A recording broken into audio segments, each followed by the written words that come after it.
j'ai vu, c'est vrai que mon frère Guy Mitopé, que les gens sont en train de travailler,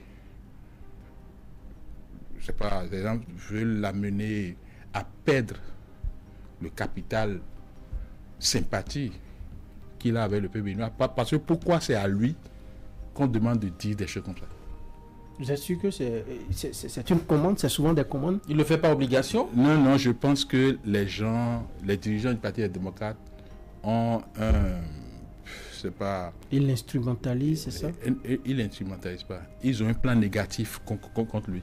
Mais Guy Mitopé, il est suffisamment adulte pour savoir ce qu'il faut faire, ce qu'il ne faut pas faire. Très averti aussi. Bon, parce qu'on peut se tromper. Et puis sa fonction au niveau du parti, ça peut se comprendre. Il est le secrétaire national à la communication. Bon, quand vous êtes secrétaire national à la communication, il faut avoir une démarche qualité. Il ne faut pas dire des choses qui fait balayer en une seconde. Une démarche qualité. Donc, pour vous, ça n'a rien de non, c'est une déclaration péremptoire, non préparée, non réfléchie. Comment ça? Alors, Guy Mitopé dit... Justement, il s'est prononcé sur le taux d'exécution du nouveau chantier de l'Assemblée nationale. Oui. Qu'est-ce qu'on doit savoir? Non, moi je ne veux rien savoir. Je ne veux rien vous dire aujourd'hui, mais j'ai pris ce qu'il a dit.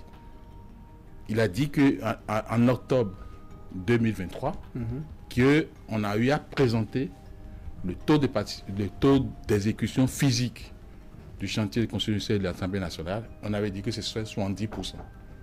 Et que le taux d'exécution financière, à ce moment-là, était à 69%.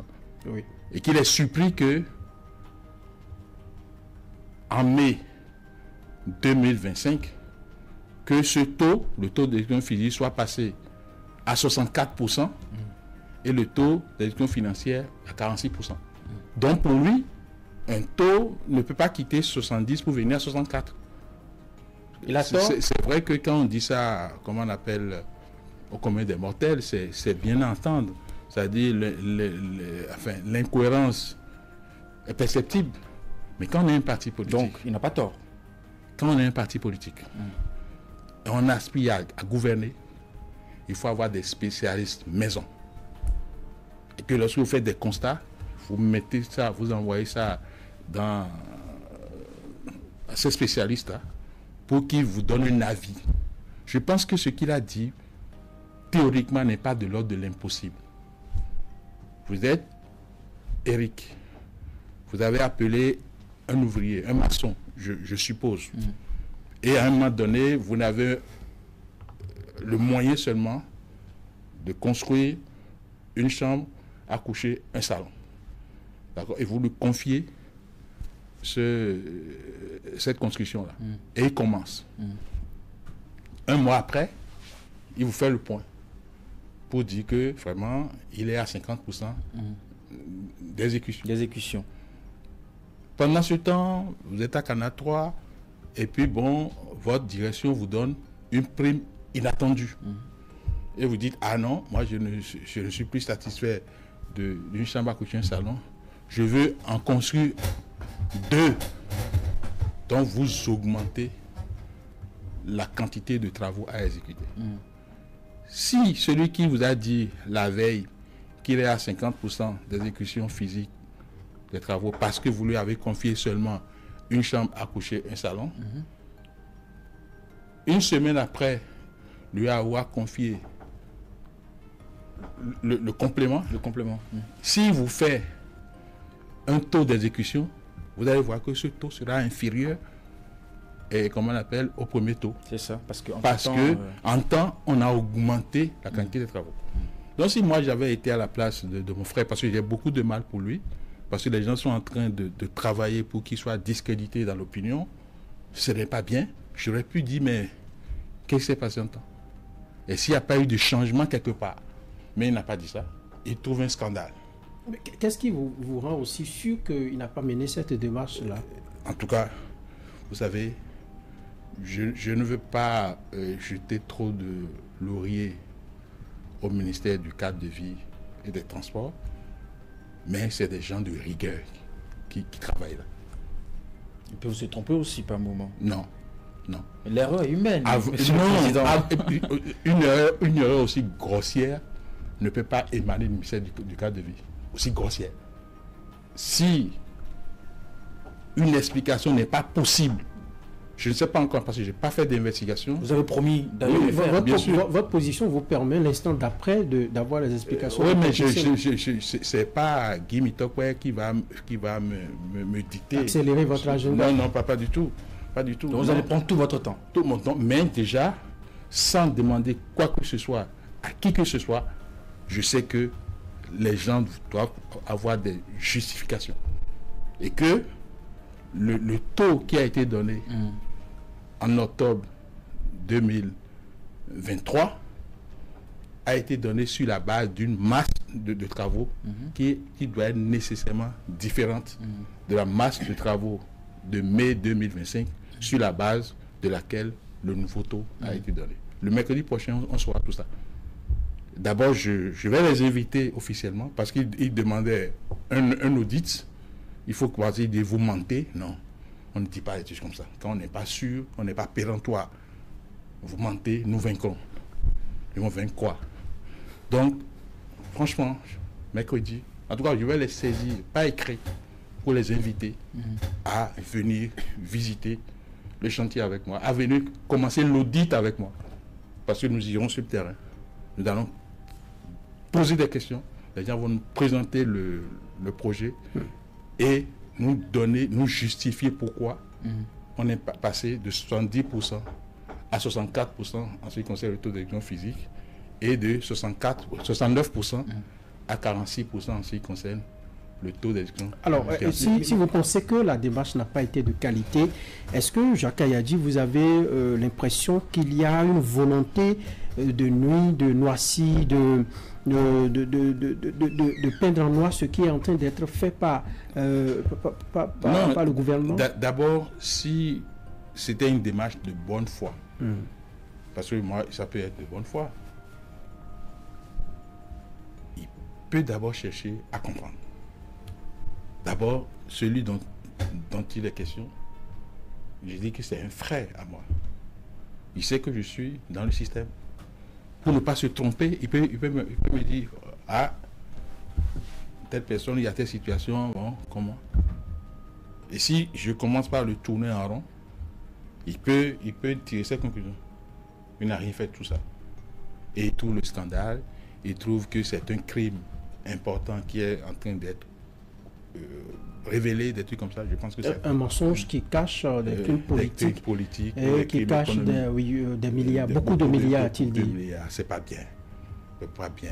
Il faut pas qu'il travaille. Il faut qu'il montre que quand il dit il, c'est au pluriel, hein, parce que bon, il parle au nom d'une organisation. Mais qu'est-ce que vous en déduisez quand on est dans sa position? Vous pensez qu'on ne voit pas? On ne doit pas dire forcément ce qui est bien fait. Moi, je ne suis pas dans leur position. Mais en tant qu'acteur politique, est-ce que... Mais par le passé, moi, j'ai eu une position du genre. Moi, je ne me rappelle pas que j'ai sorti quelque chose et en une seconde, on est venu me dire que c'est faux. En une seconde. En une seconde. Parce que moi je n'ai pas entendu. Quand moi, j'étais en voiture hier, quand je suis tombé sur la vidéo. Mais quand j'ai commencé par rire, mais mon cheval m'a dit, qu'est-ce que vous faites rire? Il dit, mais écoutez, j'ai voulu écouter quelque chose qui n'a pas de sens. Et dès que je suis descendu, j'ai fait ce qu'il y a à faire. Parce que ces trucs-là, quand ça reste dans l'opinion, ça manipule. Ça manipule et ça amène le peuple à avoir des idées qui ne sont pas vraies. Et le rôle d'un parti politique, ce n'est pas cela. C'est pas ça. Si le gouvernement voulait tricher, personne l'a obligé à dire 70%, et à revenir dire que c'est 64%. Il pouvait dire 84%. Il pouvait dire quelque chose. Non. Alors, après ce travail que vous avez fait en une seconde, vous promettez justement aller sur le terrain avec les membres du Parti Les Démocrates pour auditer et de tous les partis politiques, parce que bon, je sais pas, le mot auditer, c'est fort. D'accord. Donc ça visite de chantier, ils vont poser des questions. Justement. On va d'abord, ils vont, parce que moi j'avais déjà programmé. C'est ça. aller là-bas dans le cadre de mes fonctions. C'est ça. Mais je n'ai pas programmé ça pour la semaine prochaine. C'est ça. J'ai un peu modifié mon programme pour essayer de le satisfaire parce qu'il est en quête d'information. Il reste un citoyen de ce pays. J'espère qu'il viendra avec moi pour montrer ça. Mais si dans cette démarche, la bonne foi, oui. les faits donnaient raison à Guy Topé, vous savez comment ils sont. Auriez-vous l'honnêteté de reconnaître à la face du monde qu'en réalité, au niveau du ministère du cadre de vie, on n'a pas assuré? D'abord, vous serez avec nous. Donc, je n'aurai pas le choix de cacher quoi que ce soit parce que ce serait une visite médiatisée. Donc, vous serez là. Donc, je n'aurai même pas de marge de manœuvre pour avoir l'honnêteté. Je serai confondu devant tout le monde. Mais je vous garantis que ce n'est pas possible. Les cadres de ce ministère que je connais, notre mode de fonctionnement, notre manière de fonctionner, la démarche qualité qui est la nôtre au niveau du ministère ne permet pas de tomber dans ce piège-là. Mais si vous qualifiez ces prises de position, ces sorties, ces vidéos qui sont publiées de manœuvres pour essayer de tromper un peu la vigilance du peuple, et ils pensent que toutes ces manières de faire là, le peuple en tire son salut. Si je dois, disons, citer Nourenou Atchadé, pour lui, tout ce que les démocrates font aujourd'hui, c'est au bénéfice du peuple. De quel peuple? Le peuple, le Béninois. D'abord, tous les partis politiques parlent au nom du peuple. Vous aussi au Moël Bénin? Oui, nous parlons au nom du peuple, c'est le même peuple. C'est le même peuple. Ah, mais lui il va plus loin, il dit que le peuple tient son salut de la présence des démocrates au Parlement. Écoutez, d'abord, vous n'avez pas de députés au Parlement. Mais les démocrates, ce qui m'a paru curieux dans les déclarations de Nourenou Atchadé, c'est que c'est maintenant qu'ils sont en train d'élaborer leur projet de société. Comment vous le savez? Mais c'est ce qu'il a dit. Mais si c'est maintenant qu'ils ont des éléments assez consistant pour le faire, pourquoi ils devraient faire ça il y a quelques... Pourquoi ça vous dérange, vous? Ça me dérange parce que au nombre des documents constitutifs de la demande de reconnaissance administrative des partis politiques, il y a le projet de société. Peut-être qu'ils sont en train de remodeler ça. Il n'a pas dit ça. Nous sommes en train actuellement d'élaborer notre projet de société. Dans la perspective de 2026, parce qu'on n'élabore pas un projet de société dans les perspectives d'une élection. C'est pas possible. Le projet de société d'un parti politique, c'est un projet de société. Sinon, si c'était un document comme ça, on n'allait pas demander ça comme pièce constitutive en 4 exemplaires à fournir pour avoir son récépissé.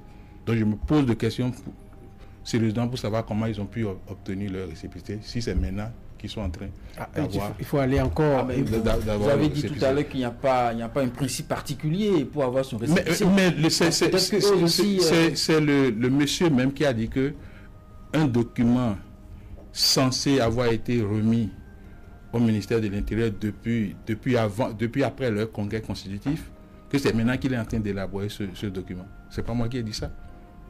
Vous pensez que c'est suffisamment grave pour un parti politique un parti politique sérieux ne peut pas dire ça. Il a déjà oublié que, parce qu'il était visiblement en difficulté face aux journalistes qui lui posaient des questions pour dire, bon, vous êtes... Je l'ai vu très zen, j'ai suivi l'entretien dont vous parlez. Non, on peut être zen. Où sont les éléments qui vous donnent la preuve qu'il était en difficulté? Mais lorsqu'on vous dit, bon, vous dites que ceci est mauvais, bon, si vous êtes là, quelle est votre chose là? Et il ne pourrait pas répondre. Et son échappatoire se dit que c'est maintenant qu'ils sont en train d'élaborer leur projet de société, mais moi, c'est ce que j'ai entendu. Et c'est très grave. Parce que le projet de société, ça fait partie de l'acte constitutif du parti. Et il est censé être déposé. Vous êtes en train là de demander au ministère de l'Intérieur d'aller fouiller également là pour voir comment ils ont... Non, je ne demande pas ça. Moi, j'ai bien compris qu'il était en difficulté face à la question de la journaliste parce que, bon, comme il critique seulement, il n'a pas de solution, il n'a pas d'alternative. Et parce qu'il n'a pas d'alternative à présenter sur le terrain, sur le plateau, il a dû dire que l'alternative est en cours d'élaboration à travers le projet de société. Je crois que ce n'est pas normal. Deuxième chose qu'il a eu à dire et qui m'a un peu fait frémir là, c'est que bon, il est contre la manière dont le gouvernement gère, comment on appelle, la commercialisation du soja. Oui. D'accord? Et il est contre l'exonération. Oui, ça, C'est d'ailleurs l'exonération qu'on accorde aux opérateurs économiques qui sont installés dans la zone industrielle de Glodjigwe. Mais en même temps, il dit que c'est avec ces exonérations-là, parce qu'ils vont mettre fin à ça, ils n'ont plus exonéré, qui vont financer le reversement des AME. D'abord, comment vous pouvez être contre quelque chose et utiliser les ressources de ces choses-là pour faire le reversement. Donc, quelqu'un est en train d'être floué, un groupe est en train d'être floué entre les sojaculteurs, les AME, ou bien carrément les deux groupes sont en train d'être floués. Mais vous parlez un peu de ce qu'ils font là, vous parlez comme de... Enfin, j'ai l'impression que ils ne font tout ça que pour manipuler. Non, ils sont dans la manipulation permanente. Manipulation permanente. Sur le terrain politique, c'est de bonnes guerres. Non, en fait, il faut... Vous savez, au niveau de Moël Bénin, nous avons dit que notre devise, c'est vérité, travail, patrie. Tout commence par la vérité et tout finit par la vérité. On n'a pas besoin du mensonge pour avancer. C'est peut-être un constat qu'il fait. On va rentrer un peu dans les détails pour mieux comprendre justement. Avant Eric, lui, Guy Métokpe a dit que, comme beaucoup dans ce régime, vous dites que c'est du mensonge ce qu'ils font. Et tout. Qui ment? De toute façon, moi... Qui est-ce qui ment dans la République? Qui est-ce qui ment au peuple? Moi, depuis là, je les confonds.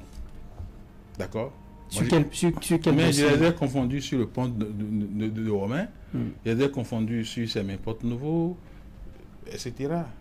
Et puis je viens d'amorcer, comment je vais dire la confusion là, c'est-à-dire je vais également les confondre sur le dossier du siège de l'Assemblée nationale. Donc j'aimerais bien que ce que je dis là aussi, ils me confondent. D'abord, je ne suis pas à l'aise quand je fais des débats du genre où je suis seul. Je ne suis pas à l'aise. Parce que j'estime que c'est un manque de respect. Vous serez disposé à faire un débat contradictoire? C'est de ça qu'il s'agit. D'accord, on va. C'est de ça qu'il s'agit. Parce que le fait que chacun vienne raconter sa vie devant les populations. Moi, je parle aujourd'hui. Il y a un auditoire qui me suit. Quelqu'un d'autre viendra parler. C'est un autre auditoire. Donc, moi, je vais manipuler une partie. L'autre viendra manipuler l'autre. Non. D'accord. Faites des débats contradictoires. On va créer le cadre. On espère bien que l'honorable Nourenou Atchadi sera aussi bien sûr, à faire ce débat avec vous. Par respect au peuple là, il faut qu'on commence par vraiment faire les chocs des idées pour que le peuple se fasse son opinion par rapport à une réalité. Alors, il fait aussi le constat de ce qui se passe à Glodjigwe, que ce n'est pas de cette industrialisation dont le Bénin a besoin. Il donne un exemple, les produits de l'usine ne sont pas accessibles aux populations en raison du coût, justement. Que répondez-vous à ça? Bon, les produits ne sont pas accessibles en raison du coût. D'abord, c'est pas ce qu'il a dit. Il a dit qu'on ne vend pas ça au Bénin. On vend tout à l'extérieur. Bien entendu, il n'a pas dit en raison du coût. Mais moi, il m'est déjà arrivé d'accompagner des gens à aller acheter des t-shirts au niveau de... Mais il a dit même que les produits sont absents dans les magasins béninois, que nous produisons pour l'extérieur. D'abord, c'est pas mauvais de produire pour l'extérieur. C'est pas mauvais. Parce que nos matières premières, si on les transforme sur place, on va utiliser beaucoup de main-d'œuvre locale, mais pour aller voir, lorsque les gens produisent ailleurs et viennent nous vendre ici, nous achetons pour créer de l'emploi à l'extérieur. Pourquoi ils ne veulent pas le contraire? Que nous produisons ici et que les gens achètent là-bas pour financer l'emploi dans notre pays. Pourquoi ça le gêne? Pourquoi ça devrait le gêner? Moi, je ne comprends pas. D'abord, c'est faux de dire que les produits ne sont pas disponibles au Bénin. Parce que c'est disponible. Moi, je connais des gens, même des gens qui viennent de l'extérieur, nos parents de la diaspora qui sont ailleurs, quand ils viennent en vacances, ils achètent des trucs de Glodjigwe pour aller offrir. Et bien, lorsque le Béninois moyen, par exemple, ne peut pas s'offrir, je sais pas, un produit sorti de la GDIZ, est-ce que ça ne pose pas un problème? Est-ce que vous, en tant que journaliste, vous avez fait les investigations pour être aussi péremptoire, pour dire que le Béninois moyen ne peut pas s'offrir quelque chose de... J'explique un peu l'idée de Nourenou.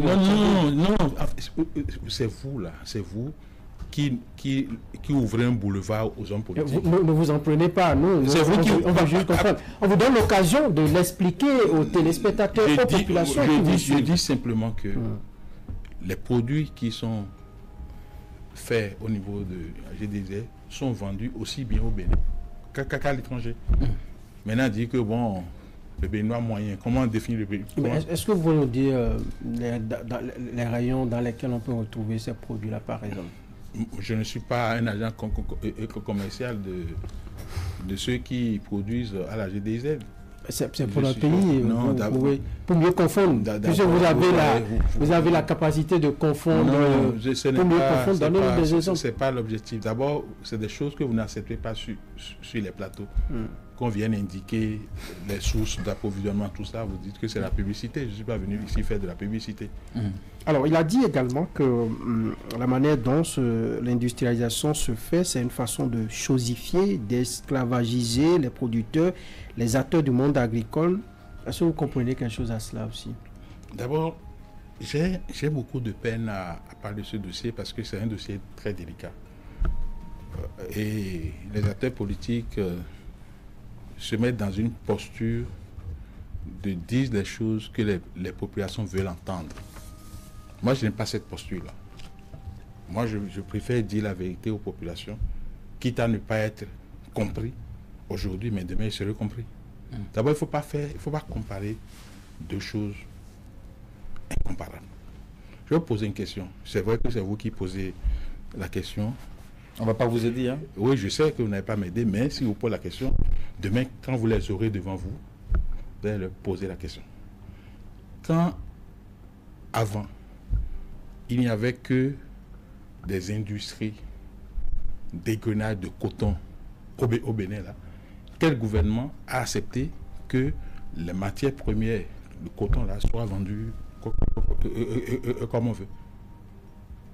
Vous pouvez répondre à cette question?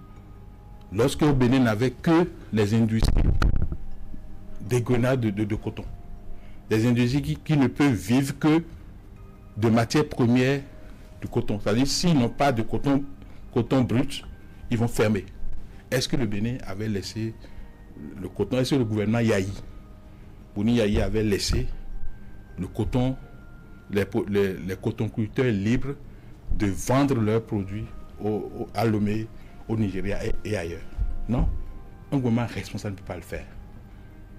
C'est vrai qu'à l'époque, ceux qui produisaient le soja et autres, la caillou, pouvaient vendre ça comme ils veulent, parce qu'il n'y avait pas d'industrie sur place pour transformer ces produits. Mais à partir du moment où le Bénin, dans son évolution, a mis en place ces industries-là, il faut travailler à ce que ces industries ne ferment pas la porte.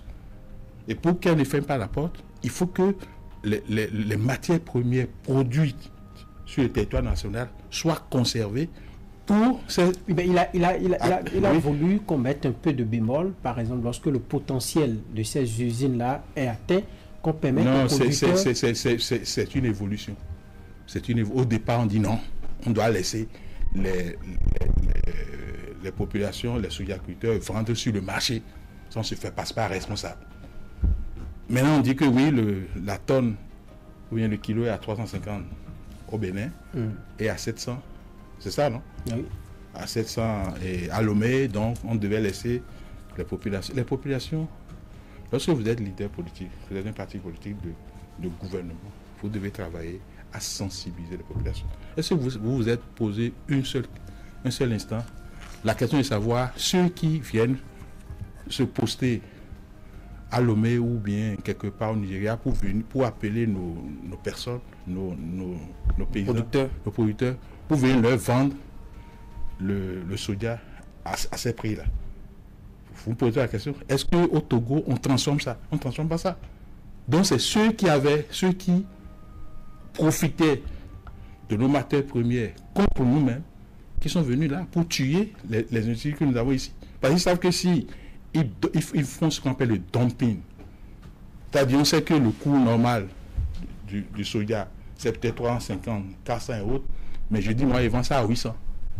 Si ils vendent ça à 800, pour les attirer, mais les attirer c'est pas l'objectif, c'est pour asphyxier les industries que nous avons mis en place ici, parce qu'ils n'ont pas intérêt que le Bénin ou l'Afrique en général rentre dans un processus de transformation de ces matières premières. Vous comprenez ce que je dis? Donc, on ne doit pas aider ces gens-là. Donc, plutôt que d'avoir la posture qu'ils ont là, il faut aider le gouvernement à pouvoir poursuivre le processus. Mais ça, c'est au détriment des producteurs qui ont envie quand même d'aller vendre leurs produits. Mais je vous dis que c'est le dumping qui est en train de faire. Lorsque ils vont acheter le soja à ces prix-là, et qu'à un moment donné, nos usines ici ne trouveront plus de matières premières, ils vont fermer. Ils vont fermer. Mais non, ils vont baisser.